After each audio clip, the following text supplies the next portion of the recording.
السلام علیکم ورحمۃ اللہ وبرکاتہ۔ میں آپ کا میزبان محمد جاوید اختر القاسمی، مرکز روحانیات ضوء القرآن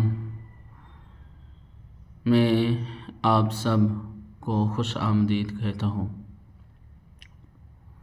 محترم حضرات، کہ آپ پریشان ہیں اپنی قسمت سے، آپ نے وظائف اتنے کیے کہ اب آپ کا دل دماغ بھی کچھ پڑھنے سے ڈرنے لگ رہا ہے۔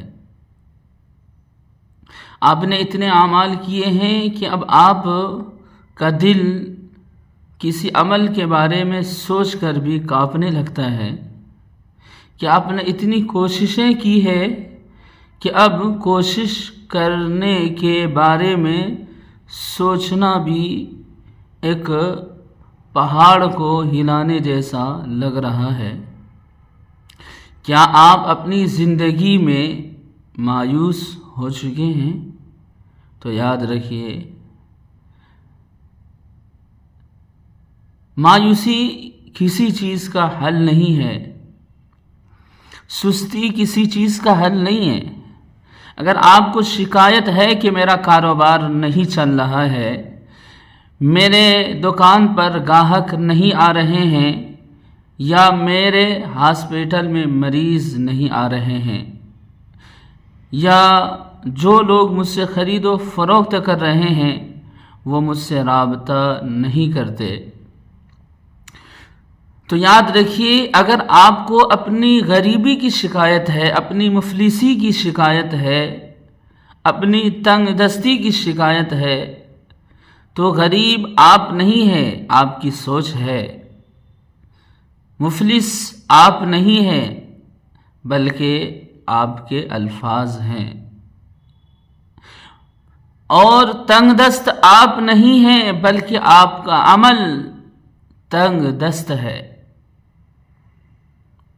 یاد رکھیے، یہ دنیا ایک جادوئی دنیا ہے۔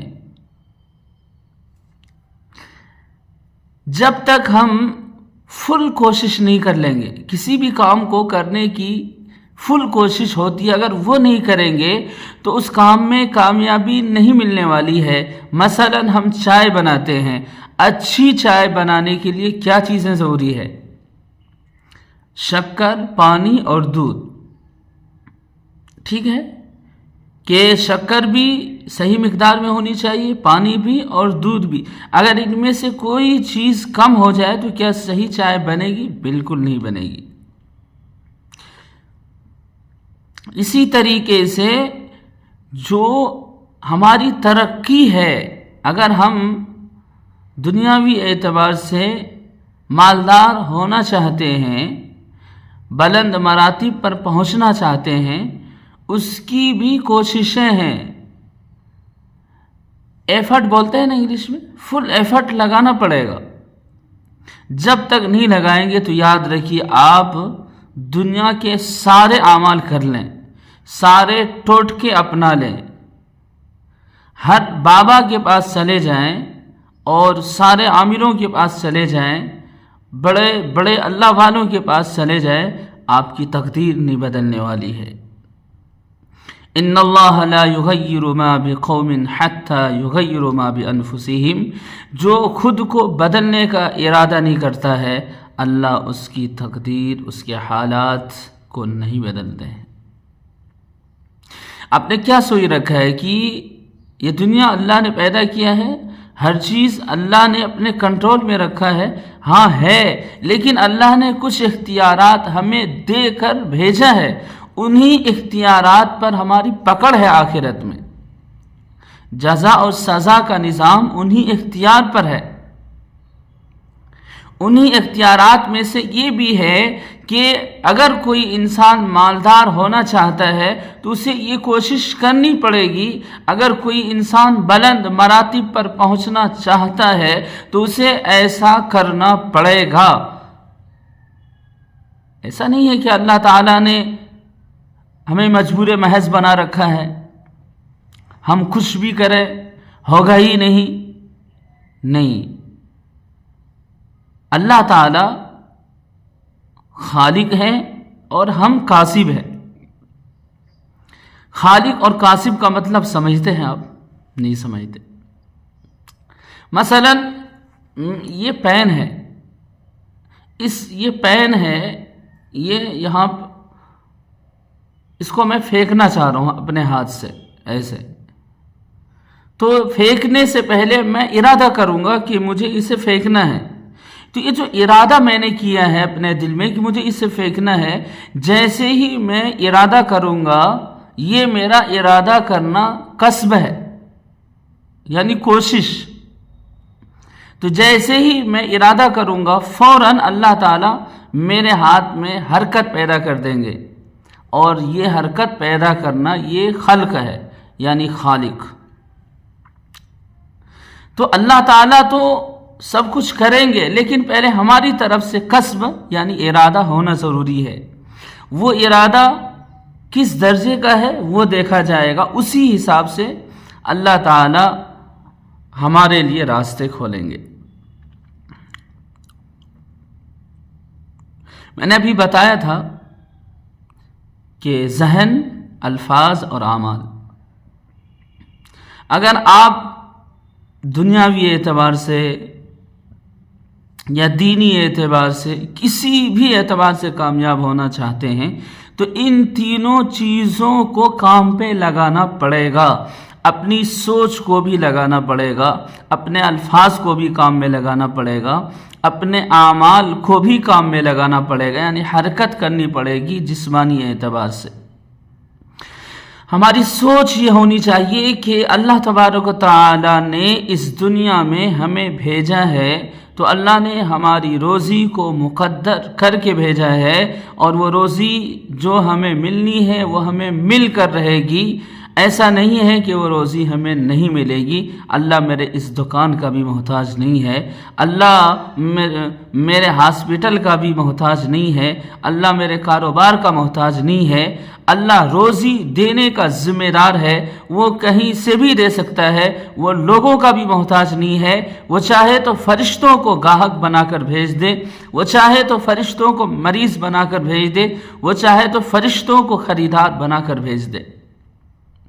تو سب سے پہلی چیز تو اپنے ذہن میں یہ رکھنا ہے کہ اللہ تعالی ہر حال میں مجھے رزق دے گا، چاہے میں کسی بھی جگہ پر ہوں، کسی بھی حالت میں رہوں، اس سے کوئی فرق نہیں پڑتا ہے۔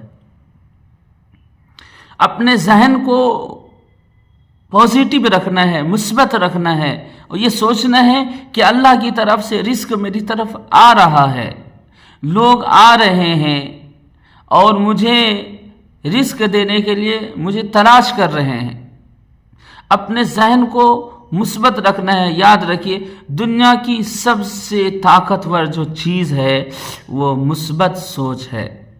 اگر آپ کی سوچ مثبت ہو جائے نا، آپ ساری دنیا کو مسخر کر سکتے ہیں۔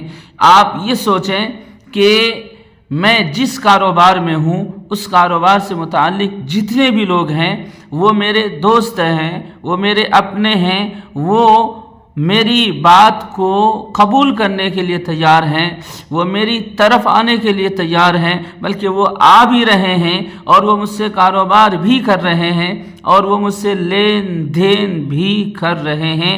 بلکہ پختہ ارادہ ہونا چاہیے آپ کا، یہ نگیٹو سوچ بالکل بھی نہیں ہونا چاہیے کہ یہ تو مجھے دھوکہ دے دے گا، یہ تو مجھ سے کاروبار ہی نہیں کرے گا، یہ تو مجھ سے کچھ خریدے گا ہی نہیں، یہ تو میری دکان پر ہی نہیں آئے گا، لوگ میرے پاس آئیں گے ہی نہیں، میری دکان چلے گی ہی نہیں، میرا مذہب، میرا ہاسپٹل چلے گا ہی نہیں۔ یہ نگیٹو سوچ جب تک آپ رکھیں گے آپ کو ایک دھنیا بھی نہیں ملنے والا ہے۔ تو نگیٹو سوچ کو ختم کیجیے۔ دوسرے نمبر پر آتا ہے الفاظ۔ اپنے الفاظ کو بھی حرکت میں لگائیے، لوگوں سے میٹھی باتیں کیجیے، اچھی باتیں کیجیے۔ جب بھی آپ بولیں اچھا بولیں، نگیٹو نہ بولیں۔ اگر آپ نے نگیٹو بولا تو اس کا اثر آپ کی زندگی میں پڑے گا۔ یاد رکھیے، الفاظ دنیا میں اللہ نے جو پیدا کیے ہیں یوں ہی پیدا نہیں کی، اس میں بہت تاثیر ہے۔ اگر آپ یہ بولتے ہیں کہ کسی نے پوچھا کہ کیسا کاروبار چلا. آپ نے کہا کہ کاروبار بس مندہ پڑا ہے اور مشکل ہے میرا کاروبار چلے، کیونکہ ایسا ایسا میرے ساتھ ہو رہا ہے، مجھے نہیں لگ رہا کہ میرا کاروبار چلے گا. اگر آپ نے یہ جو بولا ہے تو اب چلے گا نہیں آپ کا کاروبار.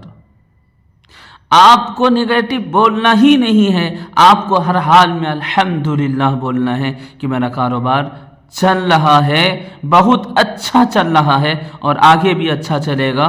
الفاظ کو کام پہ لگائیے، یعنی مثبت لفظ بولیے، پازیٹیو الفاظ اپنی زبان سے ادا کیجیے. تیسری چیز ہے حرکت. فجر کی نماز باجماعت پڑھیے اور نماز پڑھ کے محنت میں لگ جائیے. فجر کی نماز میں رحمت بھی ہے، برکت بھی ہے، شفا بھی ہے. اگر آپ فجر کی نماز چھوڑ کر رزق کی برکت لینا چاہتے ہیں تو بھول جائیے، آپ کو کبھی نہیں ملنے والی ہے. اگر آپ فجر کی نماز چھوڑ کر کسی بھی میدان میں کامیاب ہونا چاہتے ہیں تو یہ ایک پاگل پن ہے، یہ ایک دیوانہ پن ہے. آپ فجر کی نماز چھوڑ کر کسی بھی میدان میں کامیاب نہیں ہو سکتے. فجر کی نماز پابندی سے پڑھیں.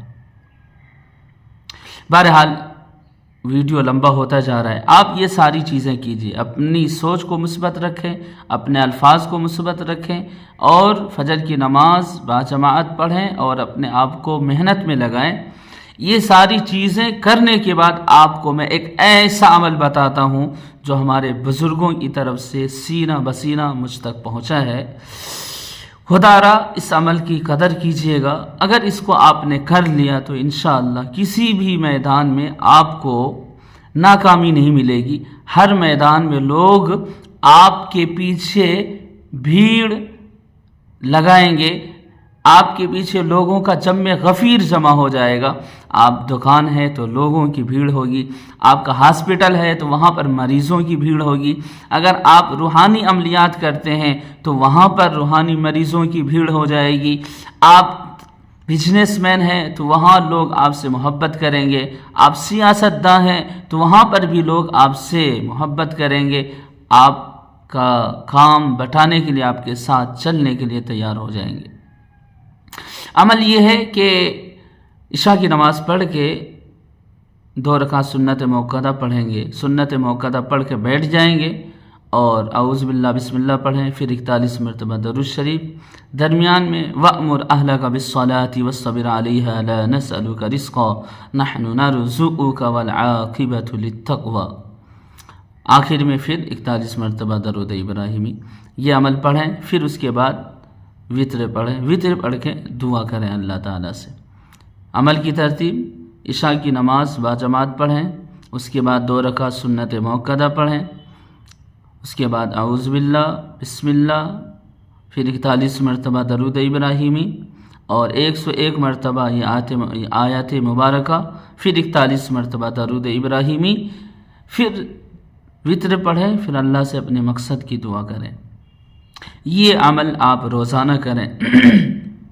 انشاءاللہ آپ جس میدان میں بھی ہیں اس میدان کو فتح کر لیں گے. اللہ تعالی ہمیں اور آپ کو عمل کی توفیق عطا فرمائے اور ہمیں ہر مایوسی سے نکالے. فقط والسلام.